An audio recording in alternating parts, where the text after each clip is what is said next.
ये बड़ी खबर, बिहार नारकोटिक्स कंट्रोल ब्यूरो की कार्रवाई। 2 किलो मॉर्फिन के साथ में एक तस्कर को भी गिरफ्तार किया है। अंतर्राष्ट्रीय बाजार में अनुमानित कीमत इसकी 5 करोड़ बताई जा रही है। तो नशे के खिलाफ बड़ी कार्रवाई मुजफ्फरपुर, बता दें आपको, मुजफ्फरपुर में बिहार नारकोटिक्स कंट्रोल ब्यूरो ने ये बड़ी कार्रवाई की है। 2 किलो मॉर्फिन के साथ में एक तस्कर को भी गिरफ्तार कर लिया है। और आपको बता दें कि 2 किलो मॉर्फिन जब्त किया गया है, जिसकी कीमत अंतर्राष्ट्रीय बाजार में अनुमानित कीमत जो है वो 5 करोड़ बताई जा रही है। और देखिए, पिछले सप्ताह ही मोतिहारी में 7 करोड़ के हीरोइन के साथ में 5 तस्करों को गिरफ्तार किया गया था। और ऐसे में ये एक और बड़ी कार्रवाई नारकोटिक्स कंट्रोल ब्यूरो की। 2 किलो मॉर्फिन जब्त किया है, एक तस्कर को भी गिरफ्तार किया है। अंतर्राष्ट्रीय बाजार में इसकी कीमत बहुत ज्यादा बताई जा रही है, 5 करोड़ बताई जा रही है इसकी कीमत। 2025 को लेकर दिल्ली में बीजेपी की सबसे बड़ी बैठक। 3 दिनों तक चलने वाली बैठक में 2025 की रणनीति पर मंथन होगा।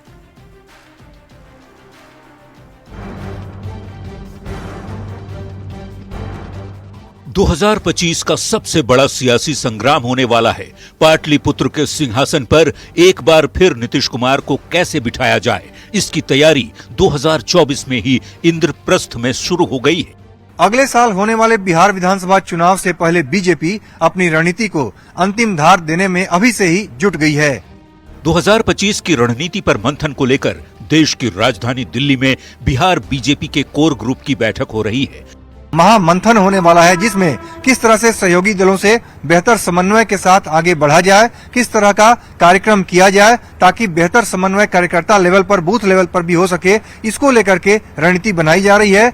बैठक में हिस्सा लेने के लिए पटना से दिल्ली रवाना होते समय बीजेपी के प्रदेश अध्यक्ष दिलीप जायसवाल ने कहा कि बीजेपी में वैसे तो बैठकें होती रहती हैं, लेकिन अब से लेकर 2025 चुनाव तक ऐसी बैठकें होती रहेंगी।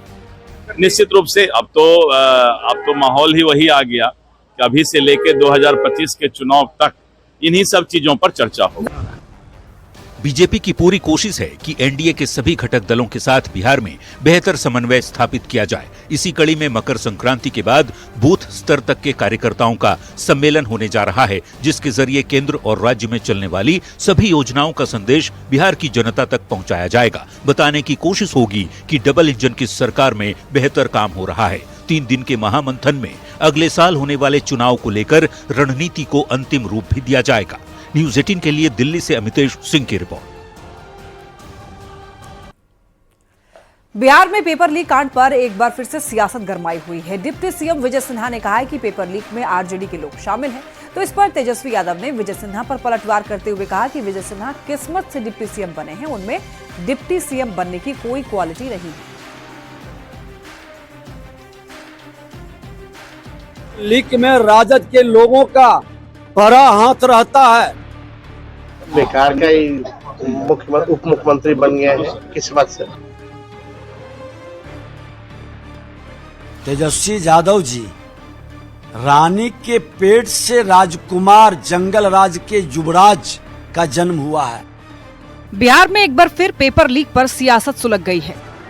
डिप्टी सीएम विजय सिन्हा और तेजस्वी ने एक दूसरे पर जमकर सियासी तीर छोड़े। दरअसल इसकी शुरुआत की डिप्टी सीएम विजय सिन्हा ने पेपर लीक को लेकर तेजस्वी यादव पर बड़ा आरोप लगाया। विजय सिन्हा ने कहा कि पेपर लीक में आरजेडी के लोग शामिल हैं। तेजस्वी के पीए प्रीतम का भी नाम सामने आ चुका है, लेकिन तेजस्वी ने आज तक इस पर कोई जवाब नहीं दिया। आज पेपर लीक में राजद के लोगों का बड़ा हाथ रहता है। हमने तो प्रश्न उठाया था, आज उनके पीएस प्रीतम पर आज तक क्यों नहीं जवाब दे पाए। डिप्टी सीएम विजय सिन्हा के आरोपों पर नेता प्रतिपक्ष तेजस्वी यादव ने पलटवार किया है।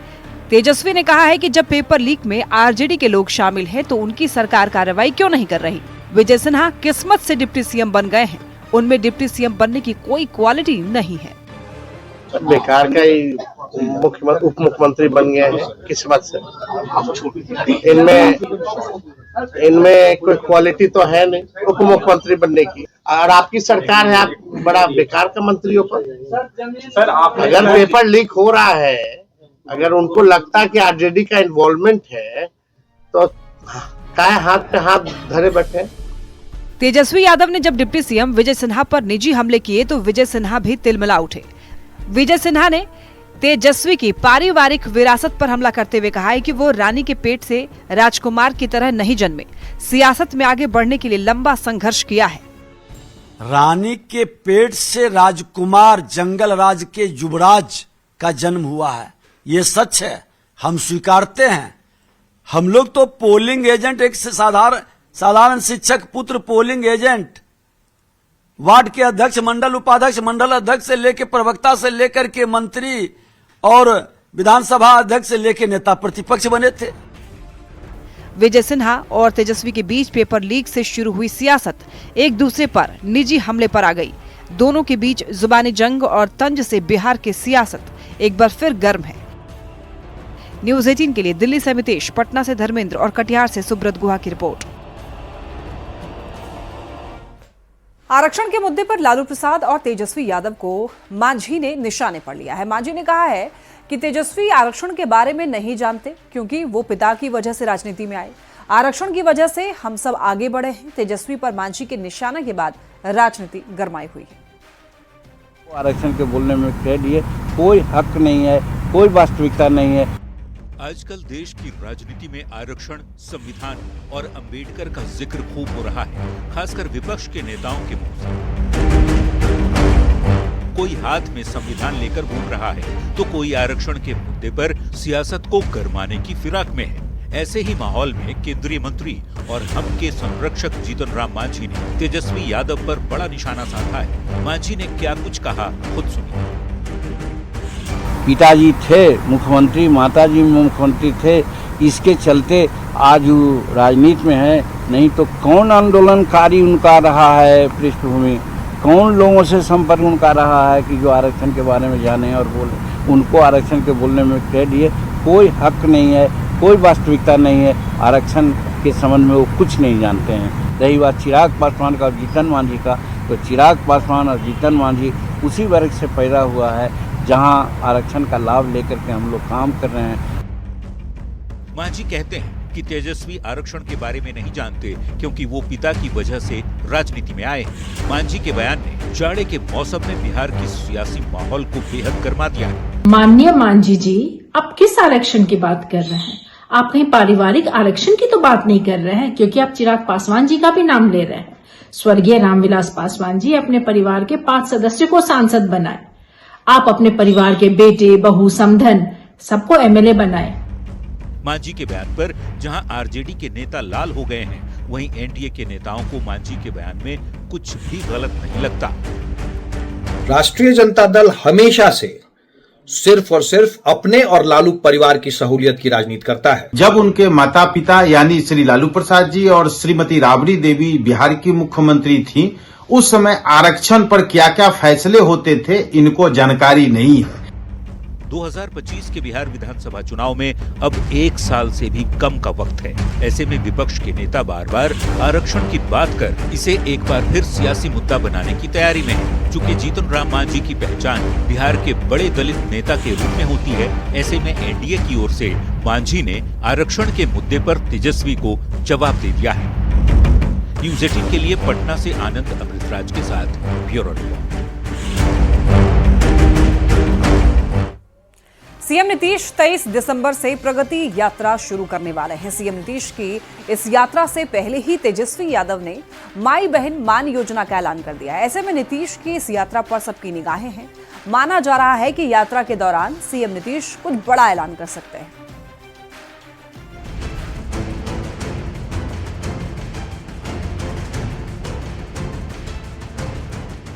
सीएम नीतीश कुमार प्रगति यात्रा का आगाज करने वाले हैं। सीएम की इस यात्रा पर जमकर सियासत हो रही है। बताया जा रहा है कि सीएम नीतीश कुमार यात्रा के दौरान कुछ बड़ी घोषणा करने वाले हैं।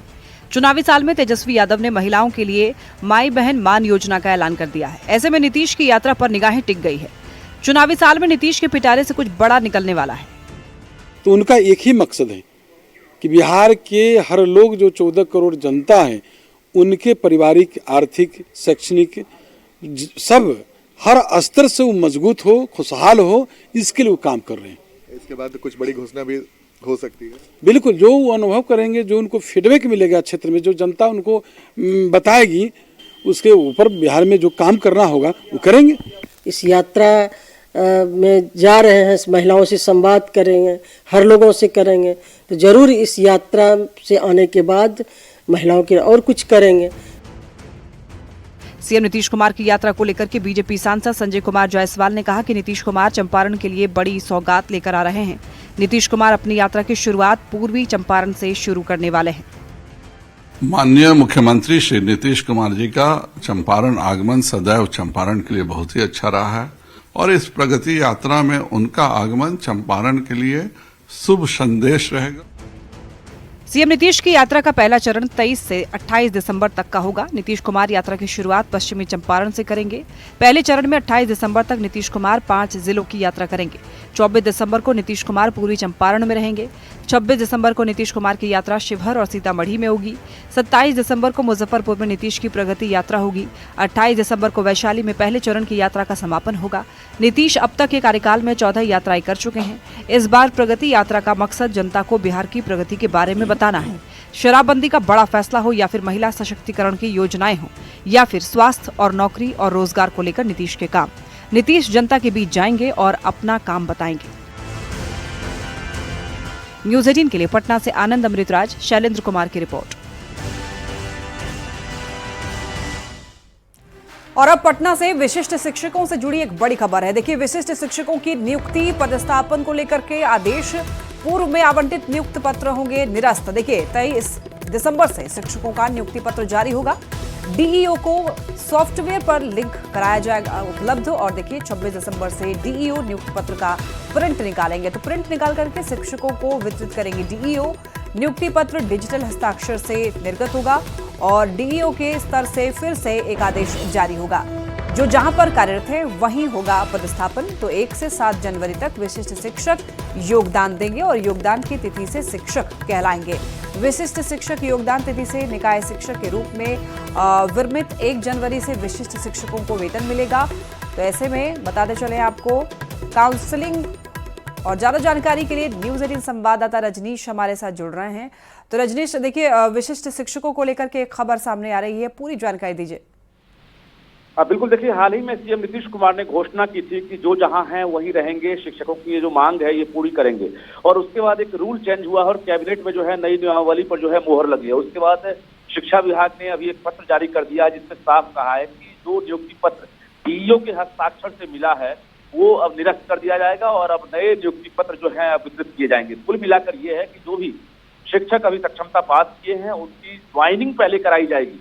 यानी जो शिक्षक अभी ट्रांसफर चाह रहे थे वैसे शिक्षकों को भी अब एज ए विशिष्ट टीचर उन्हें पहले ज्वाइन करना होगा। ज्वाइनिंग की तारीख जो है वो तय कर दी गई है। 1 जनवरी से लेकर 7 जनवरी तक उन्हें अपने स्कूल में ज्वाइन करना होगा। उसके बाद उनका सेवा बदलेगा। यानी जो एक तरह से नियोजन इकाई में है उनका सेवा बदल जाएगा उसी स्कूल में और वो विशिष्ट टीचर कहलाएंगे, जिसके बाद वो राज्यकर्मी कहलाएंगे। और जो ट्रांसफर की जो प्रक्रिया है जो अभी अप्लाई सभी शिक्षकों ने किया था 15 दिसंबर तक, उसी प्रक्रिया के तहत जब ज्वाइन कर लेंगे उसके बाद उनका जो है ट्रांसफर होगा और उसके बाद उन्हें लाभ मिलेगा तबादले का। लेकिन जो ट्रांसफर नहीं चाहते हैं, जिन्होंने अप्लाई नहीं किया है, ऐसे में जो जहां हैं वहीं रहकर नौकरी कर सकेंगे। तो एक बड़ी सहूलियत दी गई है। हालांकि कुछ टाइम और लग सकता है। जो 1 से 7 तारीख है ये ज्वाइनिंग की तिथि है। इसके बाद जो बिल्कुल रजनीश, लेकिन अगर कैटेगरी की बात करें तो ये विशिष्ट शिक्षक जो है वो किस कैटेगरी में आते हैं?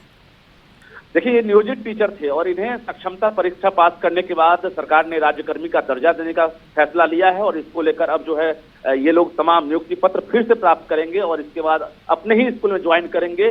तब ये विशिष्ट बनेंगे और राज्यकर्मी की न सिर्फ सैलरी मिलेगी बल्कि जो सरकारी जो कर्मी का दर्जा होता है उसके साथ साथ तमाम जो फायदे होते हैं वो इन्हें मिलेंगे और ट्रांसफर का भी इन्हें लाभ मिलेगा उसी आवेदन के आधार पर जो इन्होंने आवेदन दिया है ट्रांसफर का। जी, और इनको वेतन मिलेगा 1 जनवरी से।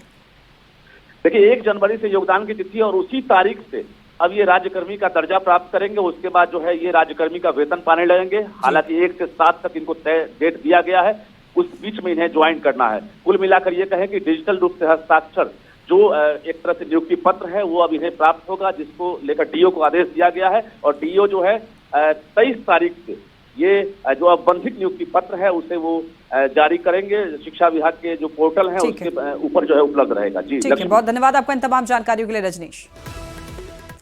बिहार के राज्यपाल राजेंद्र विश्वनाथ आर्लेकर ने स्वतंत्रता की लड़ाई पर एक बड़ा बयान दिया। गोवा में राज्यपाल ने कहा कि सत्याग्रह की वजह से नहीं, हाथों में हथियार देख करके अंग्रेज भागे। राज्यपाल ने कहा कि ब्रिटिश शासकों ने सत्याग्रह के कारण भारत नहीं छोड़ा। अंग्रेजों ने जब लोगों के हाथों में हथियार देखे तो उन्हें लगा कि लोग अब किसी भी हद तक जा सकते हैं। ऐसे में अंग्रेजों ने भारत छोड़ने का फैसला किया। और वो भी हमारा स्वतंत्रता आंदोलन बिना खड़ग बिना ढाल नहीं था। अनेक लोगों ने जब गन्स उठाए, हथियार हाथ में लिए, तब जाकर ब्रिटिशों को सोचना पड़ा कि यह रहना है या नहीं। ढाल भी नहीं थी और क्या वो सत्याग्रह भी हम कर रहे थे, इसलिए नहीं गए वो। जब देखी उन्होंने कि बंदूक इन लोगों के हाथ में है, हथियार इन लोगों के हाथ में है, किसी भी हद तक जा सकते हैं अपनी मातृभूमि को स्वतंत्र करने के लिए, तब जाकर उनके यहाँ विमर्श होने लगा। तब जाकर ब्रिटिशों को लगा कि अभी हमारा समय आ गया है यहाँ से जाने का।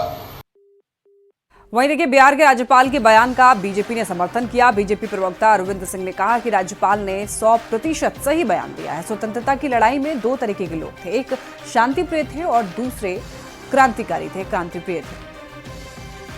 महामहिम राज्यपाल जी ने जो अपने भाषणों में, संबोधनों में बोला है, वो गलत नहीं बोले हैं, वो 100% सत्य बोले हैं। दो तरह के स्वतंत्रता संग्राम के आंदोलनकारी थे, एक शांति प्रिय थे और एक क्रांति प्रिय थे। जो क्रांति प्रिय थे उसमें वीर सावरकर, मंगल पांडे, सरदार भगत सिंह, सुभाष चंद्र बोस जैसे नेता थे, जिनसे डर करके अंग्रेजों को भागना पड़ा था। हेडमास्टर की काउंसलिंग कराने में बीपीएससी को ठंड में भी पसीने छूट रहे हैं। जी हां, पटना के डीआरसीसी पर काउंसलिंग के लिए आए हुए पटना प्रमंडल के सभी चयनित हेडमास्टर सुबह से ही कतार में लगे हुए दिखाई दिए, लेकिन वहां पर अब तक वेरिफिकेशन नहीं हो पाया है। महिलाओं के लिए अलग से काउंटर तक नहीं बनाए गए हैं, जिससे वहां पर अफरा तफरी का भी माहौल देखने को मिला।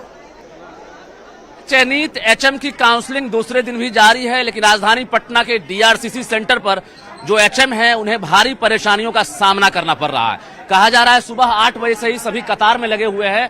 पटना प्रमंडल के अलग अलग जिलों से जो भी चयनित एचएम हैं वो यहाँ पर काउंसलिंग कराने के लिए पहुंचे हैं। और देखिए किस प्रकार से 10 काउंटर बनाए गए हैं जहां पर काउंसलिंग होनी है। इसके साथ साथ बायोमेट्रिक मिलान के बाद यहाँ पर डॉक्यूमेंट्स का वेरिफिकेशन होना है, यानी तमाम प्रक्रिया पूरी करने में भी लगभग 8 से 9 घंटे लग गए हैं और अभी भी पूरा नहीं हुआ है। एक तरह से कहा जाए तो रात के 12 बजेंगे या 1 बजेंगे, इसकी कोई गारंटी नहीं है। क्या परेशानी हो रही है आप लोगों को?